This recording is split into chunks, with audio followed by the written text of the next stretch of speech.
Hey everyone. Before we jump into today's math problem, let's take a brief moment to quietly meditate and focus on our breathing as we relax. So sit up straight with your feet flat on the ground and your head above your shoulders and your shoulders above your hips. And gently close your eyes. And we're going to inhale through our nose, nice and deeply, feeling the spine growing tall.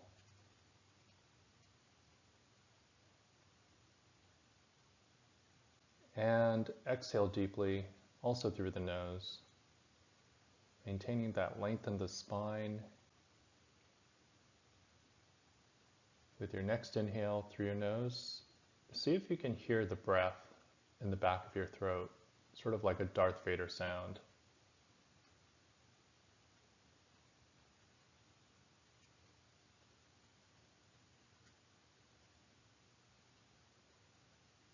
And as you exhale through your nose, see if you can hear that same sound in the back of your throat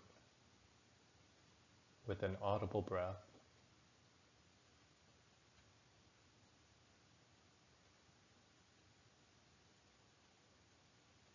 Take a nice deep inhale, sending the breath to any parts of your body that may be feeling tight or tense.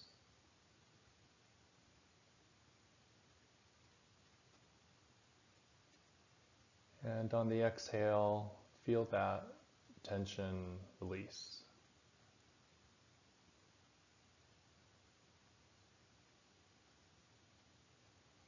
On the final inhale, take a nice deep breath through your nose.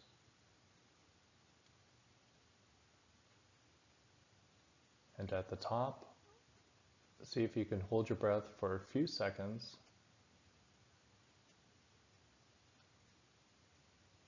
And exhale as slowly as you can, savoring that breath and feeling a sense of calm and relaxation. And gently open your eyes. This multiple choice problem comes from the College Board. It's from section 3 of the SAT test, which does not allow calculators.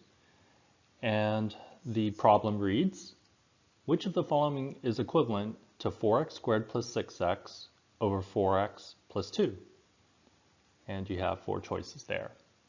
So have a look at this and see what you can do. And if you're not sure how to approach it, that's okay. Just go ahead and take a guess. And after a minute or so, we'll have a look at it together.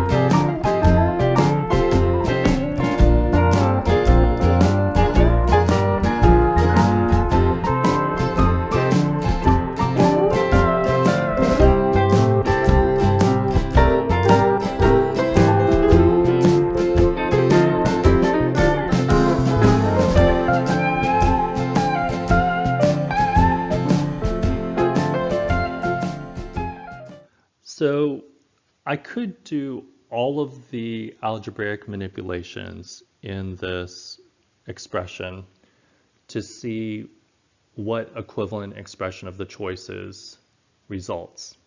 But that's going to be somewhat involved. And I want to show you a much faster shortcut. And it involves going rogue and substituting in values for x and seeing whether we get the same value in the expression in the question as we do with one of the choices. So let me show you what I mean. I love working with 0 because 0 is easy to add and subtract and also multiply by. So let's see what we get in the expression in the question when I substitute 0 in for x. I have 4 times 0 squared plus 6 times 0 over 4 times 0 plus 2. And that's going to give me 0 in the numerator and 2 in the denominator, which is equal to 0. So when x is equal to 0, the whole expression needs to equal 0. So let's look at our choices. Let's look at A. If x is equal to 0, will the whole expression be equal to 0? Well, yes, because choice A is just x, which is 0. All right, for B, I would have 0 plus 4. Is that equal to 0? Well, it's not, so I can immediately eliminate B. For C, I would have 0 minus 2 over 4 times 0 plus 2, which is 0 minus 2 over 2, which is negative 1, and that's not equal to 0. So I can eliminate C. Let's now look at what we would get if we substitute 0 in for x. For D, I would have 0 plus 1 minus 2 over 4 times 0 plus 2. So that's equal to 0 plus 1 minus 2 over 2, which is 0 plus 1 minus 1, which is equal to 0. So that gives me a value of 0 as well, so D is a contender. So I've immediately eliminated B and C, leaving me only with A and D, and I now need to pick between A and D. So the next value that I love after 0 is 1, and you'll see what I mean by this. So let's set x equal to 1 and see what we get for the expression in the question. I have 4 times 1 squared plus 6 times 1. You see, 1 is easy to multiply by, and I have 4 times 1 plus 2 in the denominator. So that gives me 4 plus 6 over 4 plus 2. So that's 10 over 6, which can be simplified to 5/3. So when x is 1, the whole expression needs to equal 5/3. Well, if I put 1 in for x for choice A, do I get 5/3? I don't. I get 1 because A is x. So I can eliminate A. And at this point, I can see that only D is left, so it must be the answer. But I can actually go ahead and check if I want and substitute 1 in for x and see if I get 5/3. So I have 1 plus 1 minus 2 over 4 times 1 plus 2. All right, so that's 1 plus 1 minus 2 over 6. So that's 2 minus 1/3.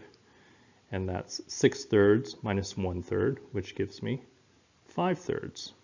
So if I substitute 1 in for x, I do get 5/3. Now I didn't have to do all that computation, but I just wanted to show you that after eliminating B and C and then A, we do in fact get the correct answer in choice D. I hope you enjoyed seeing this strategy, that sometimes just picking a value for x and substituting it in can be a lot faster than the algebraic manipulations. If you have any questions or any suggestions or requests, please leave them in the comments below. I'd love to hear your thoughts. And if you subscribe to this channel, you'll be notified of new videos as they get posted. I enjoyed working together, and I look forward to seeing you next time.